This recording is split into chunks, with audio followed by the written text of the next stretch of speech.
Charlar hoy de algo que todos tendríamos que prestar atención para vivir equilibrados en este momento en el mundo.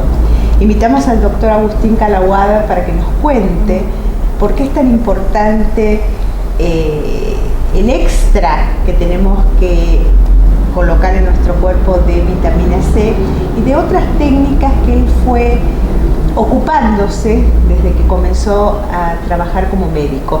Pero para entender un poco a dónde llegó y cómo llegó, lo vamos a saludar y vamos a meternos de lleno en una historia muy interesante, su vida. Bienvenido al programa. Muchas gracias, Lucía. Bueno, ¿te recibiste dónde, Agustín? Yo me recibí en Bolivia, en la San Andrés de La Paz, Bolivia. Ajá. Sí. ¿Y cómo llegaste a la Argentina? Bueno, llegué por accidente. Uno quiere siempre progresar en su vida y el progreso hace que elija la Argentina y a mí me radiqué también en la Argentina y tengo una esposa, una familia muy hermosa, preciosa y vivo feliz. Vivo feliz. ¿Y cuando llegaste a la Argentina comenzaste como médico con qué especialidad? Yo empecé en clínica médica, estuve 2 años en el Hospital Pena.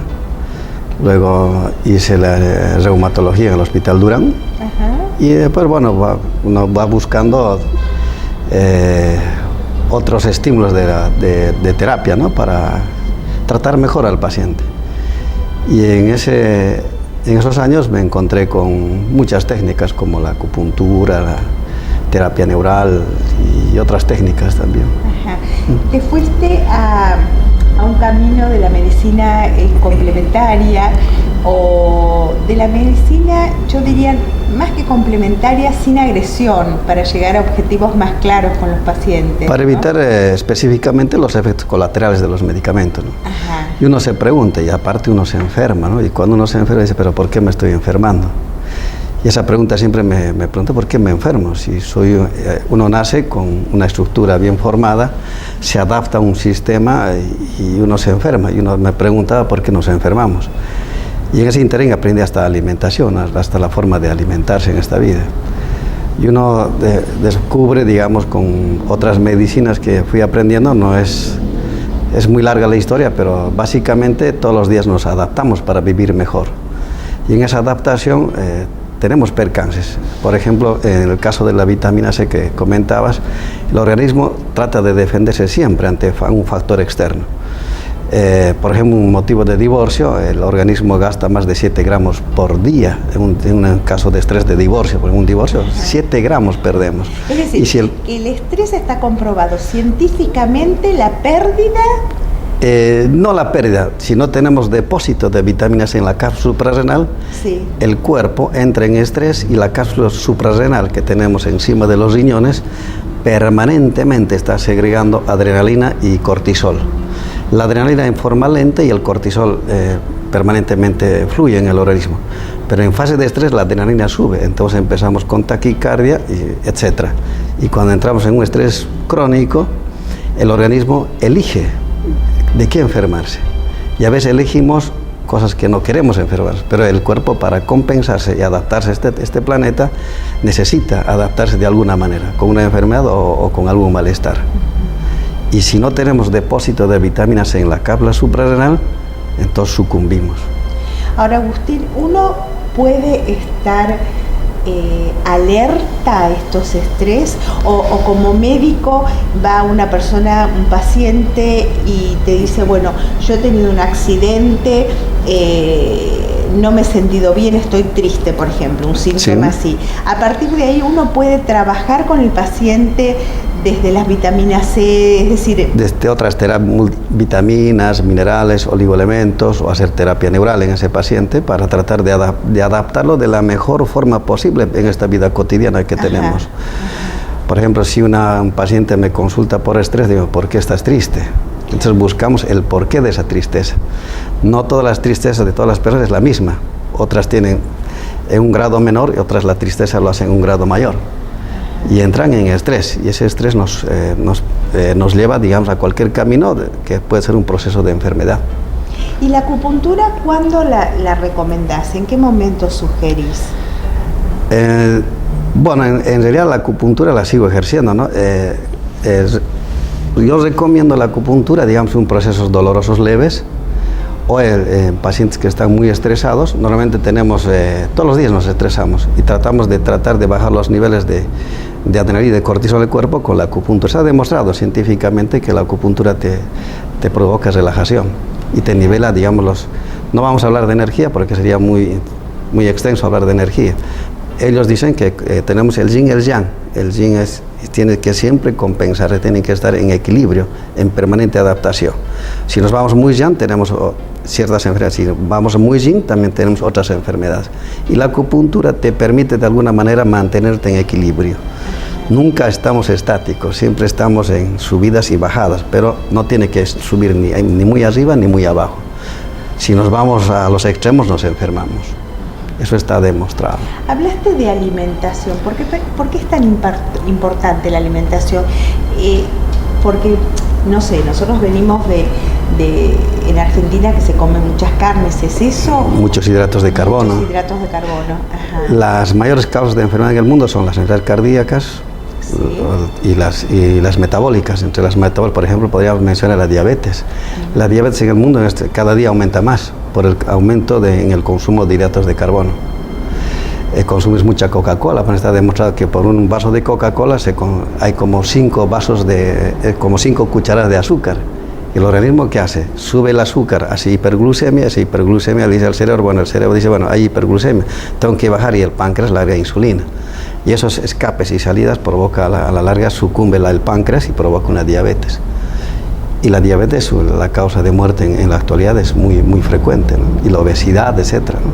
¿Se revierte la diabetes entrando en este camino natural, digamos? Se previene.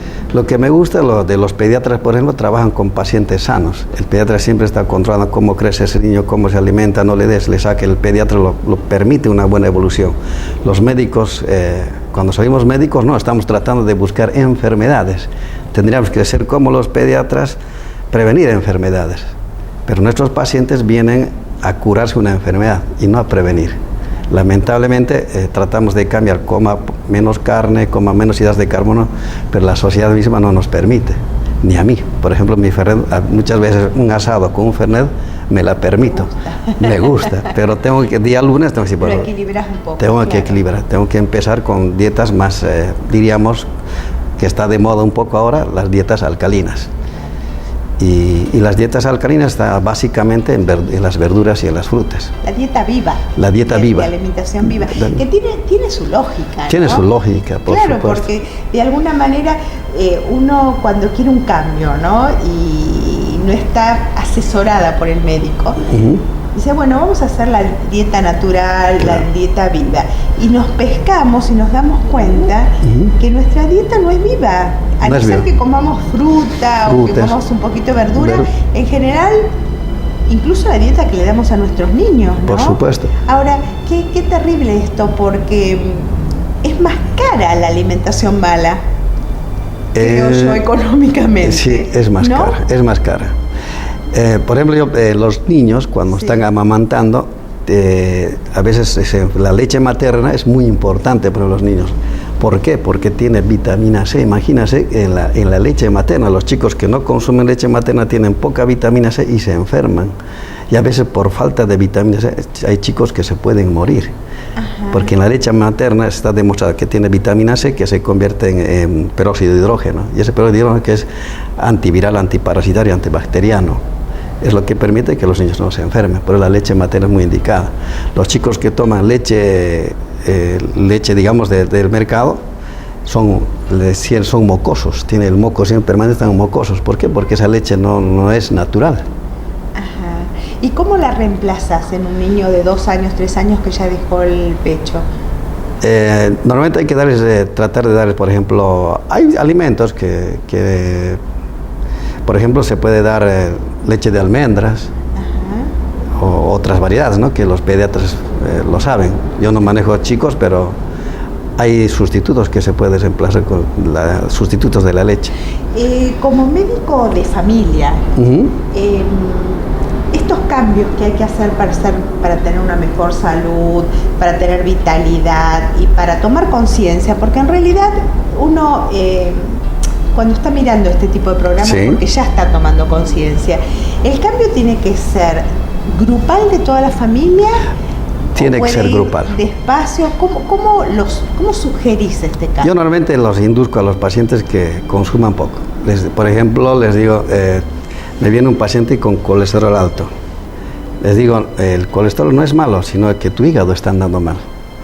Entonces hay que depurar ese hígado, hay que sanar ese hígado. Trata de comer otro tipo de alimentos o damos medicamentos como la silimarina, por ejemplo, la silimarina o ácido óptico, para que ese hígado empiece a mejorar. O le damos algunos, digamos, alimentación a base de verduras y frutas, fundamentalmente, para que ese hígado no trabaje. Cuando uno come un hidrato de carbono, me como pan, ¿el pan qué hace? Cuando entra al hígado, el hígado dice, hay glucosa, y empieza a trabajar. En cambio, si comemos frutas y verduras, el hígado no trabaja.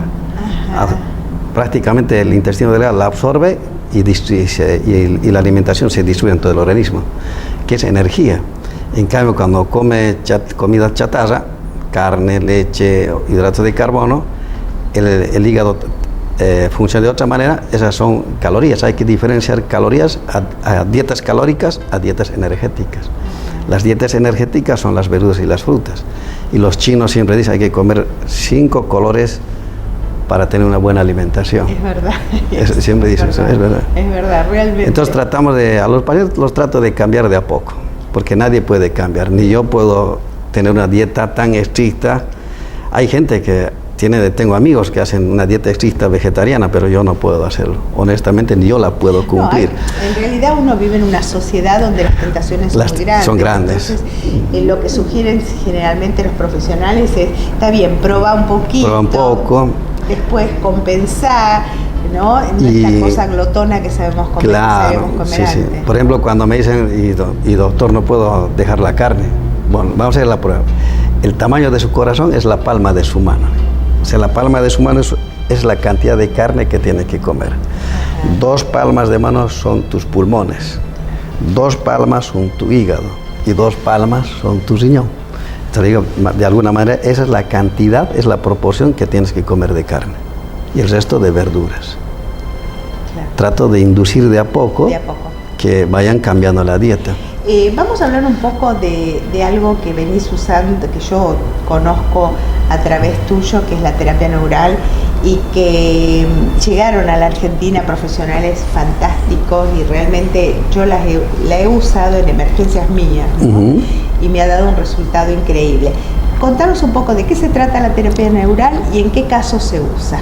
Bueno, la terapia neural se puede usar en todos los casos. La terapia neural es, digamos, en la terapia utilizamos fundamentalmente los anestésicos, pueden ser procaína, lidocaína, depende de la concentración. Cada profesional tiene su rito con la procaína, otros dicen al 2%, al 1%, lidocaína al 0,000 no sé cuánto por ciento, pero lo importante es que al ingresar al organismo la procaína en puntos específicos del cuerpo, dependiendo del síntoma que tenga el paciente, provoca... ¿Son puntos de acupuntura? Pueden coincidir con puntos de acupuntura. A mí me gusta usar muchos puntos de acupuntura porque la conozco. Claro. Cuando ingresa al organismo la procaína o este anestésico, provoca fenómenos de autorregulación. ¿Qué quiere decir fenómeno de autorregulación? Por ejemplo, si me duele una rodilla, digo, esa rodilla, ¿por qué está doliendo? Puede ser por fenómenos artrósicos o no. Posiblemente, si hablamos de acupuntura, por ejemplo, una rodilla puede doler por una cicatriz de apéndice. Ajá. Porque si hablamos de acupuntura, estaría en el mismo meridiano, por el meridiano de estómago, por ejemplo, va desde el pie, corre un circuito que va hasta el muslo, del muslo va al abdomen, del abdomen va hasta la cara, ¿no? Hace un giro, ¿no? Ese es todo el territorio de intestino, de estómago. Entonces, si tengo una cicatriz, por ejemplo, a este nivel, pero esta cicatriz puede reflejarse en la rodilla. Trato la cicatriz con el anestésico y el dolor de rodilla puede pasar. Cuando te referís a una cicatriz, es un corte con costura. Un corte con costura. Ajá. O un corte se ve frecuentemente las vacunas, por ejemplo.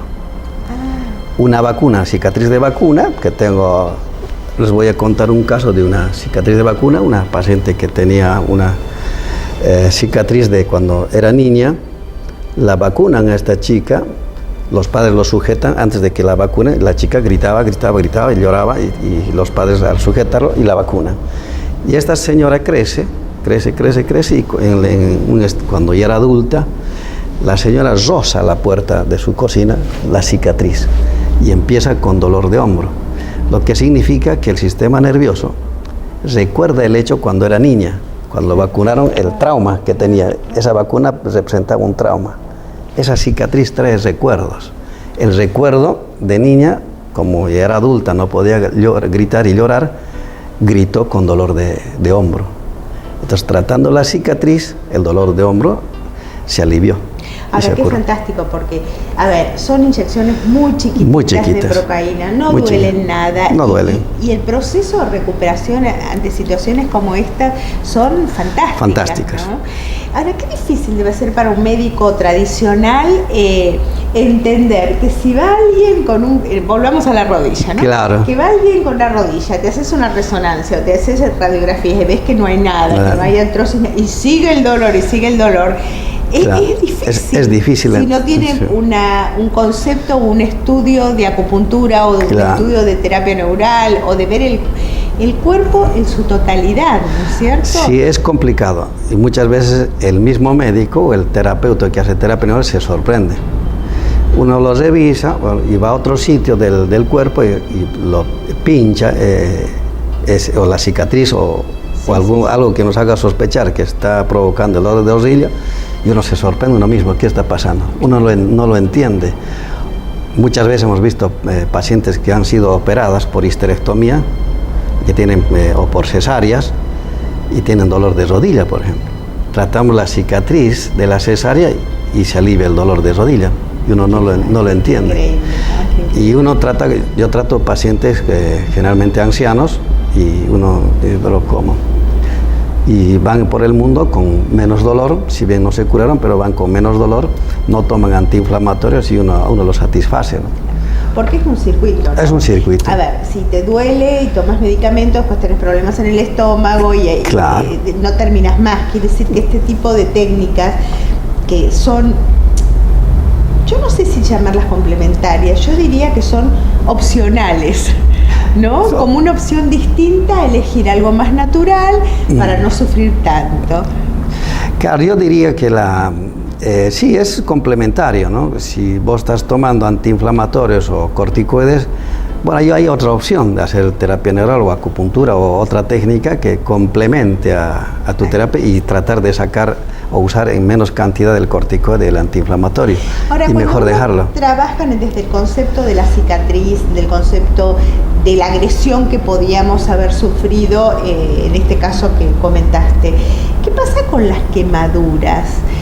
Cuando hay cicatrices muy grandes de quemaduras o agresiones en la piel, que a veces pasa que uno se rebana un pedazo de piel. ¿En ese caso también queda esa memoria? Yo diría depende. Nosotros usamos en terapia neural, depende a veces. Y también copié de algunos autores, buscamos, digamos, poco, nada en el lugar adecuado. O sea, pinchamos poco o nada o en el lugar adecuado. Buscamos si es representativo. Posiblemente esa cicatriz de quemadura no sea tan representativa para la terapia neural. Puede ser o no ser. Y siempre buscamos, si viene ese paciente quemado con dolor de rodilla, vamos a ir con la rodilla, sí, esa cicatriz de quemadura no puede ser representativa. Entonces tenemos que buscar. Por ahí es una infección antigua, vieja, que es una amigdalitis, por ejemplo. pinchamos la amígdala, ese dolor de rodilla se va. Y no siempre puede ser por la quemadura. Y la quemadura tampoco. El problema es el recuerdo. Parecería, por ejemplo, me quemé de niño, tengo la quemadura, y en una segunda secuencia, por algún motivo, me roza alguien con un pucho, digamos, o me quema la mano de nuevo, ahí hago el proceso. El cerebro, no sé qué pasa, el cerebro dice, ¿qué me está pasando? Empiezas con otros problemas, no siempre dolor, puede ser alguna enfermedad, o el cerebro elige... Sí, qué interesante que es la contención en esto, sí, ¿no? Es muy importante. Y la atención del profesional hacia la patología del paciente, sí. Porque de verdad, yo que lo he experimentado en carne propia, ¿no? Con un problema que tuve y que usé la terapia neural, el doctor usó la terapia neural, fue muy interesante porque trabajando el motivo, por qué me había pasado, y siendo una meditación, encontré que fue un accidente de niña que me había quemado. Claro. Y fue sorprendente, ¿no? Y eso fue un trabajo gracias a la contención del médico, de decirme qué es lo que iba a pasar y todo lo demás. Agustín, me gustaría también que nos cuentes un poco, porque lo pasamos así por arriba, ¿podemos tener suplementos de vitamina C? Porque generamos nosotros o tenemos que alimentarnos con 3 vasos de naranja, jugo de naranja. ¿Cómo funciona eso? Digamos, la Organización Mundial de la Salud dice, ¿no? 60 miligramos es suficiente. O sea, una naranja es un poquito de vitamina C, te previene, pero del escorbuto, no de las enfermedades. La vitamina C hay que tomar en altas dosis. Nos hablamos siempre de megadosis, o sea, hablamos más de 6 gramos para arriba, 6 gramos, 20 gramos, 30 gramos, 40 gramos de vitamina C. Normalmente, si dosificamos, digamos, para una determinada, tenemos que empezar en megadosis, o sea, más de 3 gramos por día. Y 3 gramos nadie la consume. Estamos viviendo en un mundo moderno donde nadie consume vitamina C, por ejemplo. Cuando uno trata hay casos, por ejemplo, tengo casos de enfermos que toman más de 10 gramos y están muy bien, tomando vitamina C. Pero cada uno como la terapia neural, tenemos que buscar cuál es la dosis de cada paciente. Encima, tenemos que tomar vitaminas por una sencilla razón. El cuerpo humano no produce una enzima que se llama la L-gulonolactona oxidasa. Esa enzima la perdimos en algún momento de nuestra evolución. Al no tener esa enzima, no fabricamos vitamina C. Si no fabricamos, tenemos que consumirla de alguna manera. Yo investigaba, a ver, ¿cuánto hay en una carne, por ejemplo, de vitamina C? O cuando en el pan, ¿cuánto de vitamina C tiene el pan común que comemos? Ellos, los panaderos, sazonan con vitamina C, con ácido ascórbico. Pero la vitamina C al entrar al horno se desarma. Pero si no consumimos, hasta nos podemos morir porque no tenemos la enzima, la famosa enzima, la L-gulonolactona oxidasa. Como no tenemos que consumir sí o sí. Por suerte, el organismo con mínimas dosis funciona, pero no nos defiende de las enfermedades. ¿Y las megadosis son inyectables? Megadosis no, se puede por boca. También por boca. También por boca. Perfecto. Se puede usar por boca, pero por vena es más directo. Claro. O sea, sí o sí tiene que depositarse el organismo. Ahora, hay marcas, tengo tantas preguntas, ya estoy terminando el programa. Hay marcas de remedios, hablemos de la vitamina C, que no tienen conservantes. ¿Eso existe en el país? Hay en vitamina C sin conservantes. Hay vitaminas C naturales, no voy a más decir nombres porque... No, por supuesto. Pero normalmente hay vitamina C de la acerola, que es una plantita muy rica en vitamina C. Acerola. Acerola se llama, es la más rica en vitamina C. Correcto. Y hay que tomar, para que el público entienda, más de 3 gramos. Más de 3 gramos.